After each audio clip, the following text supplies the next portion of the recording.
Formula ఈ car race కేసులో కాసేపట్లో కేటీఆర్ మరోసారి ఏసీబీ విచారణకు హాజరు కానున్నారు. ఈ కేసులో కేటీఆర్ ను ఏసీబీ, ఈడీ అధికారులు ఇప్పటికే పలుమార్లు విచారించారు. ఫార్ములా ఈ ఆపరేషన్ సంస్థ ప్రతినిధులను వీడియో కాన్ఫరెన్స్ ద్వారా ప్రశ్నించారు.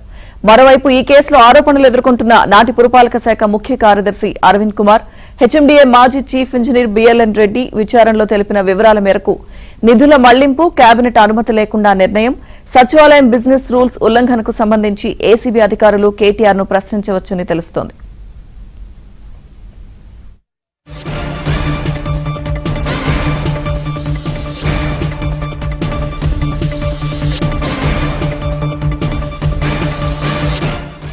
కేటీఆర్ విచారణ పూర్తయిన తర్వాతే ఈ కేసులో ఛార్జ్షీట్ దాఖలు చేయడానికి ఏసీబీ అధికారులు సన్నాహాలు చేస్తున్నట్లు సమాచారం. తెలంగాణ భవన్ కు చేరుకుని అక్కడి నుంచి కేటీఆర్ ఏసీబీ విచారణకు వెళ్లనున్నట్లు సమాచారం. ఆయన వెంట బీఆర్ఎస్ శ్రేణులు పెద్ద సంఖ్యలో వెళ్లే అవకాశాలు కనిపిస్తుండటంతో పోలీసులు భారీ బందోబస్తు ఏర్పాట్లు చేపట్టారు.